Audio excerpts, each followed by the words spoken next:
Where are my headphones? So I can audio check. On audio check. Audio check. Audio check. Hello. Hello. We are getting audio. That is my hair. It's caught in my hair. Lovely. Lovely, lovely.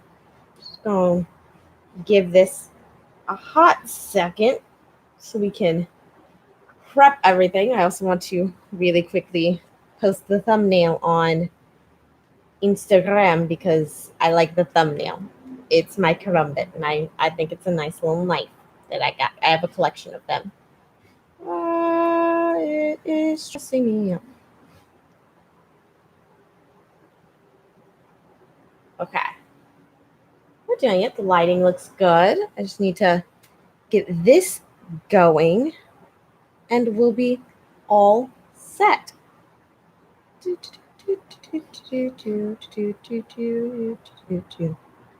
So in terms of lifey things, actually, I should turn the volume off of this. In terms of lifey things, not like a ton of things have been happening lately. So Chestnut, he was neutered like a hot second ago, and he's fine now. He's finally getting better, healthier, jumping around. He's purring again. He's quieter than usual, that was the goal. We wanted him to be just a little bit more relaxed, a lot less uncomfortable, and that seems to have happened, and we're doing great.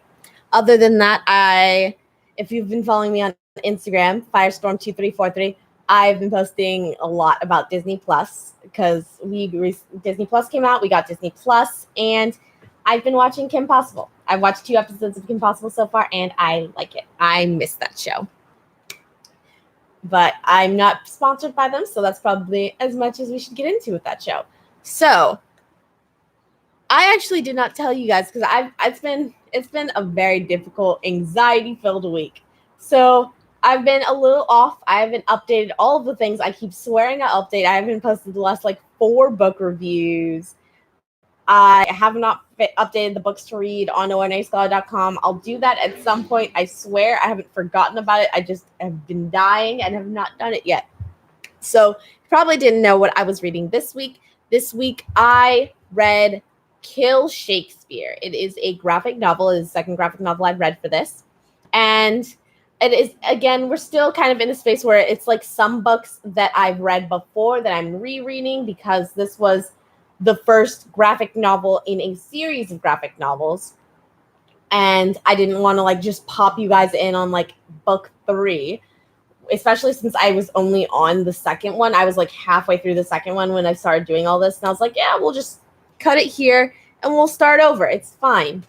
So I read Kill Shakespeare. The reason I got into this and the reason this was sent my way was back in sophomore year of high school, which I think is 5 or 6 years ago.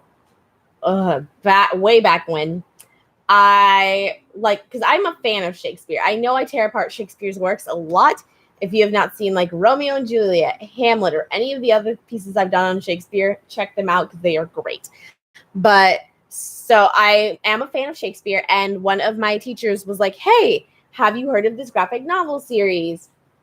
And the idea is all of the people in Shakespeare's works are real, and they live in this world together, and things have happened, and they think of Shakespeare as a god, and you have a sanction of people that want to worship him and a sanction of people who obviously want all of his power.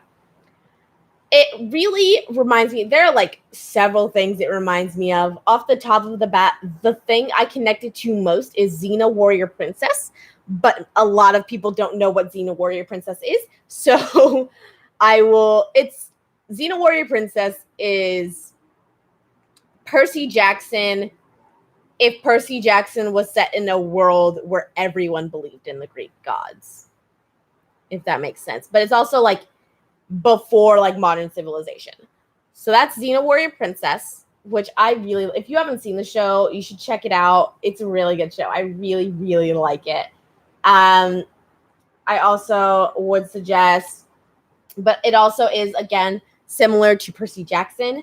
It is similar I also think of Once Upon a Time or Sisters Grimm. Actually, now that I'm thinking about it, I'm really just listing off adult and kid versions of the same kind of theme. Like you have Percy Jackson, where like you're in a world with all of these gods, and that's the same thing with the Xena Princess. And then you have Sisters Grimm, where you're in a town filled with all these fairy tale characters, and that's the same as Once Upon a Time. Wow.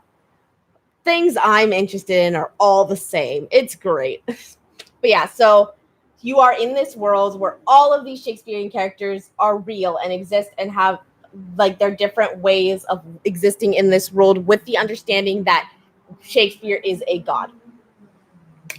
The story itself focuses around Hamlet. We are actually taking place, so it opens, Hamlet has just killed Polonius. I will, disclaimer, I have not read all of the Shakespeare plays that are being referenced in these graphic novels.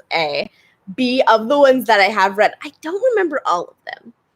So I don't remember everything about them. I don't remember all of it. So give me a break. So Hamlet is just killed. We're going to call him Polonius. Maybe that's wrong. And he has been banished to England. Guildenstern and Rosencrantz, I'm 99% sure that's their names, have just let Hamlet know that his uncle had requested he be killed once he reaches England. They get, and that's essentially as close to the real story as it gets. That's where the real story stops. Because they get like met by this possession or like this witch kind creature that does a huge thing on the boat they're on. It causes some like massive magical like tsunami, and they wash up in another land where he meets Richard III. I also don't know who that is. So he meets Richard III. Richard's like, hey, Hamlet, you are the Shadow King. You are destined to kill Shakespeare so that way you can protect my people from his tyranny.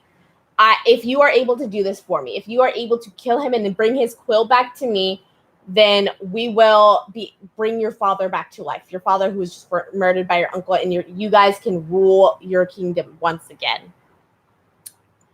Hamlet, he's like distraught. He's confused by all of this, but he agrees. He's like, I want to see my father again.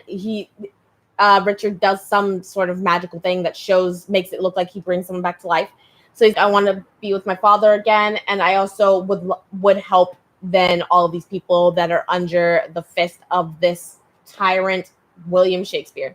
So they go off on this journey. You also have Iago, who is from Othello's story. That's another one I haven't read. And so they're going, and what I really appreciate about this is seeing the like shift in understanding around Richard, because we are introduced to Richard with him being a good guy. And I don't know what his story is. So maybe like if you have read his story, you'd be suspicious from the start. But as far as I know, I'm like, oh, hey, there's a guy. He's fine. And then you start seeing the switch of him as he slowly becomes more apparent, not only to the reader, but as also to Hamlet, that he is an evil person. So first is they are attacked by prodigals feels right. They're attacked by a group of prodigals, and they're like, Richard, you tyrant, and they try and kill Richard. Richard's like, okay, send these people to like a dungeon to be dealt with, and then the rest of the town shall not be harmed. Hamlet gets far enough away, and then Richard turns back to his men, and he's like, set fire to the town, rape the women, kill all the men and the like male children. And that's a bit of a shock to see, just like right out the gate, this guy turns around and just cut it. They're done. It's over. No second chances for them.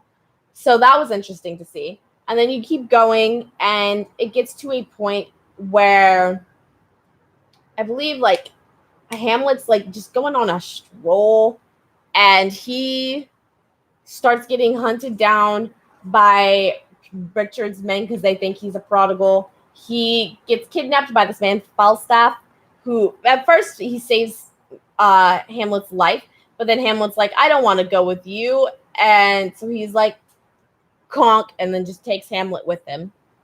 And they start to become buddies. Falstaff is, God, how to describe him? He is like if Barney Stinson were an actual terrible person. So he goes to like all of the saloons with all them saloon girls, but he doesn't necessarily pay them when they're done. And he's kind of just best way to describe him. Best way to describe him is we like cut in between scenes, and so we cut like back to Richard for a time. I'll come back to what they're doing over there, but you cut there, and then you cut back to the middle of a conversation or a lesson that Falstaff is trying to give Hamlet, and he says, "If thou desires to dip thy wick, then make sure the wax belongs to no other men, else thy candle might be cut short."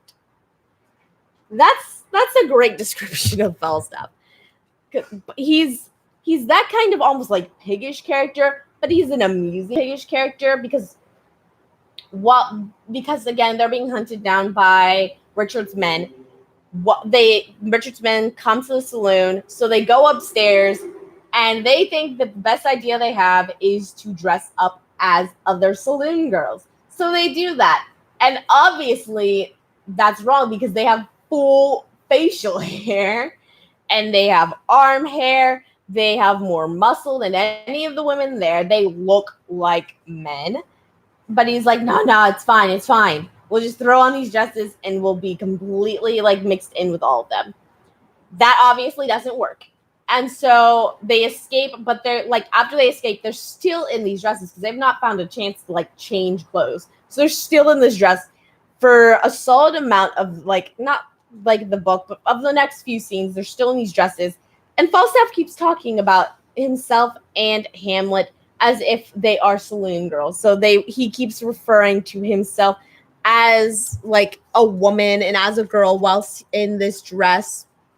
And he calls himself a harlot and calls Hamlet her sister. It's like the fact that he goes along with it the entire time is so great because it does not feel like I've known this character for about 10 pages, and it does not feel out of character for him to be talking like this and discussing like this and kind of making these jests and like jokes around the fact that they had like a really stupid idea to try and get away with kind of defying Richard.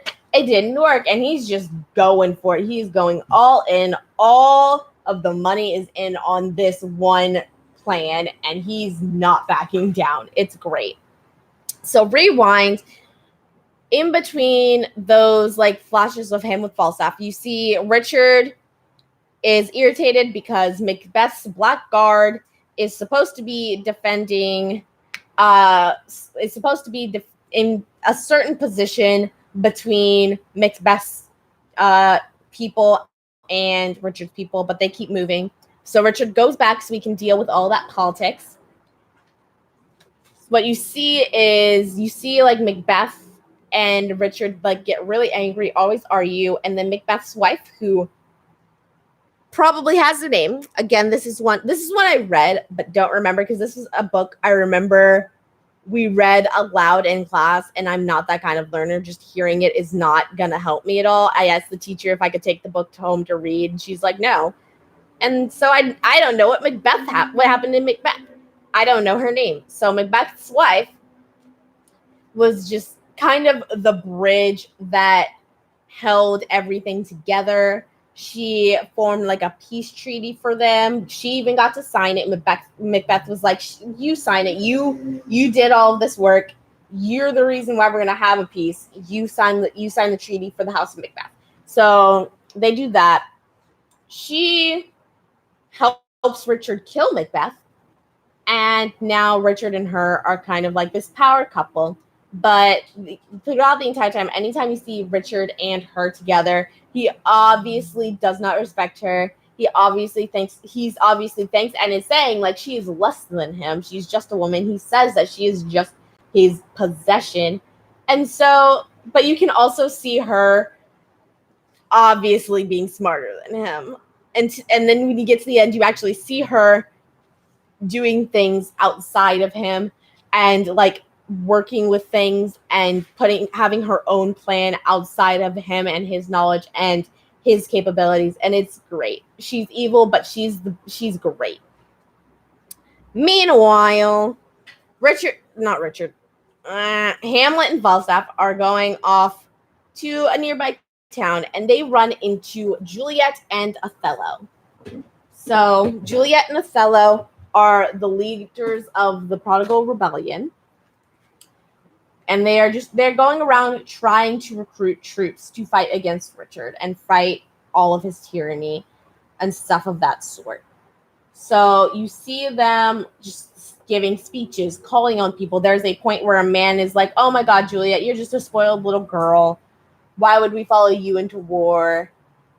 And she doesn't, as far as I've seen so far, she isn't like a super crazy. She's not Xena Warrior Princess. If you don't get that reference, like after this is over, go look up a video of Xena Warrior Princess. She's not like a crazy battle soldier. She's not insanely strong. That's really more Othello. That's his kind of area of expertise. But she has still just got this desire. She wants to help the people around her. She wants to make sure that Richard's not going to get away with always stealing all of their money, always stealing all of their crops, like killing their children because he thinks it's okay and because he thinks he's entitled to be the only person capable of being royal. Nugget's just playing with a toy and he's going to knock over the camera. It's okay. But she wants to gather an army so that way they no longer have to fear Richard or any of that. And she wants for them to be able to attack Richard before Richard decides to point his gaze at them. So you see that, and again, Hamlet and Falstaff are still in these dresses, so no one takes them seriously until a massive fight breaks out, and like this head of whatever like battalion or like small like group of army soldiers that Richard has sent out after Hamlet, whoever these people are, like they just kind of the head of them is a creep, and he pins Juliet in a corner and is starting to like unbuckle his pants because all bad guys are rapists. And Hamlet comes in, saves Juliet, and so now she's like, "Okay, you're okay."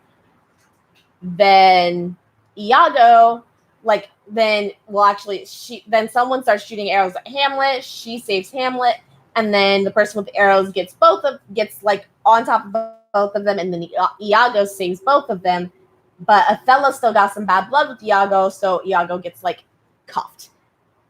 There's really story. There isn't a lot of like conjecture that I have for this so far because this book, essentially this entire first one is exposition. But yeah, so now we have a situation where what ends up happening is Hamlet is allowed to go free and do whatever he wishes because they don't believe he is a Shadow King at the moment. So they let him go free. Iago is a prisoner because Iago did some stuff to Othello that Othello ain't good with right now. Hamlet's free. He's running around. He's figuring life out. And he comes across more of Richard's men, the men I believe that did attack him to begin with. And they are, of course, murdering and assaulting a massive group of people. He sees Richard come in and I believe cut the tongue out of somebody. And that's the point where he's like, "Oh my God, Richard's a bad guy." Which also, this might have been just like the Comixology edition, but like at that section, there's like a page of the comic that is just repeated a couple times. It's weird. It's probably again like a glitch with Comixology, but throwing that out there for you guys. So now Hamlet knows that Richard is a bad guy, and he's like running away from all that carnage. Runs into Lysander and Demetrius, who are from A Midsummer Night's Dream. They're also with Adriana, who I didn't think Adriana was the person, but it was one of the women, but she might have been. I don't remember either of the women's names. But they run across them, and they all gather together and start heading to the next town over. Everyone meets up with like Juliet, Othello, all of them are there. Richard's men are right behind them, and now everyone's under attack. Everyone's surrounded, and they're like, what do? We have to escape somehow. Juliet, you can't die. You are the leader of this rebellion. You, as the symbol, cannot die. And there's a point where a woman who had Adriana, because Adriana the entire time she was with Hamlet was like falling so hard for him, was super flirty, but Hamlet kind of rejected her feelings, and he's like, I don't know what to do. She is leaving to try and rally more people to come join the prodigal like discussion, little vamp session, and she's caught by Richard's men, and they are assaulting her. And everyone's discussing like, what do we do? What do we do? How do we make sure like we don't lose Juliet, but we also don't leave these people stranded? And Hamlet's like, fuck all that. I'm gonna go save Adriana. And so he does, and everyone fights. They win the fight, and those men are released for a little bit. Those men are like not released, but those Richard's men are pushed back for a while. And to end this entire graphic novel, we actually do see, because Iago was also fighting alongside everyone against Richard's men. And so they're like, okay, we will not hold you captive anymore. The second Iago like walks away, you see him like do some like magic stuff, and then he ends up in this fiery room with Macbeth's widow, I guess. And they look like they're about to do the dirty. So now we are for sure that Iago is no bueno. And so that's essentially what happened in the story. There's only one other like major bit, and that is at the beginning when Richard first met Hamlet, they gave him a knife. And that knife turns out to be the knife that killed Julius Caesar, and that is the knife destined to kill William Shakespeare. And so that's everyone's goal. So you have Richard's camp of bad guys who want Shakespeare killed and they want to take his quill, and then you have Juliet's camp of prodigals, and they need the Shadow King to find Shakespeare and bring Shakespeare down to help them. And so those are the two camps. So really, the most notable things in the story are the images, because it's a graphic novel. They have a lot of images, and a lot of them are so powerful. They're so good. Like, primarily in this book, the ones that are like my favorites are the ones of like Richard killing people. They just are very good at accentuating how evil and terrible a person he is. Like he cut someone's tongue out. He gouges someone's eyes out, and you just see these horrific images, and you see the power in his face and his structure when they do this. It's really, really good. The other one is going to be the characters. Characters in these stories are there's somewhat, some of them are only somewhat different, but they're all for sure going through things that they didn't go through in their original stories. Juliet is probably the most different that I can tell, because again, I haven't read all of these stories or remember all these stories, but Juliet is definitely the most different. Hamlet is behaving the way I would have expected Hamlet to go through. He's still dealing with the grief of his father having been murdered, and he never got to avenge He never got to avenge his father's death, and that's going to be a very impactful experience for him to be going through. And you also see, so that's for Hamlet, and then you also see just like, again, I don't know if Falstaff was in a story, but the character he's portrayed as is such a solid character that they've shown that it feels like everything he's done so far is very much what this character, of course, would have done. Like, I know this character would have done these things because that's how solidly they present the character. Macbeth's wife, from what I remember of Macbeth, I feel like she was always super into the whole murder for power thing. So she seems right on the same good path she was always on. And then the last thing was language. Everyone, like, the biggest thing anyone remembers with Shakespeare is the language. With this, it's still Shakespearean-esque, but we also need to remember a lot of Shakespeare was made up. like Shakespeare made up most of the language that was used in his plays just to give it some character, give it some flavor, make it something that stood out. So these are written more in like Old English. They're really more written in Old English. So you don't have a ton of like crazy words. There's no point where I didn't know what someone was talking about. It's really more you see tis, thou words. You see those kind of words. And then you also see a grammatical structure that feels a little bit more poetic and a little bit more dignified. And that's really where the difference comes in with that. You know, it's really good. I really like it. Can't wait to keep reading more. This might end up being, because this is, I think, the only real series that I've read for this.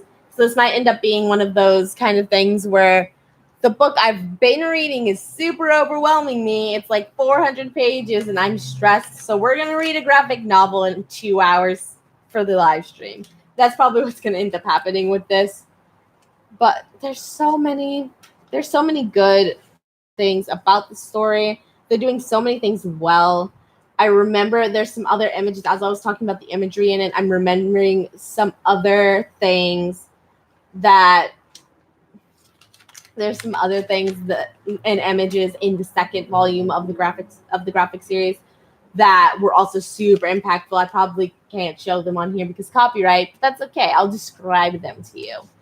I'm reading through my notes, and there's someone, I'm just looking at some of the lines that I thought were super nice. Like, one of them was, like, Falstaff is trying to convince Juliet that, like, Hamlet is probably the Shadow King, and he just needs to grow as a person as anyone else under Will would. And she says, "Stop speaking sense, fool. It suits you not." And I just thought that was a cute line to read.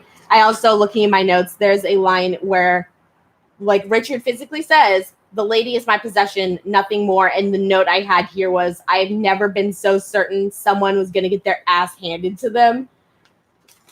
Just looking at Macbeth's wife, I need to learn her name. She is so just irritated with Richard. She's like, "Okay, I'm your possession. You don't think I'm equal to you. Okay, we'll see how that turns out for you." It's so great. Like, I know she's the bad guy, but I really, really want to see her kick Richard's ass. I think it's going to be I'm going to be laughing. I'm going to be laughing so hard when Richard gets it. It's going to be great.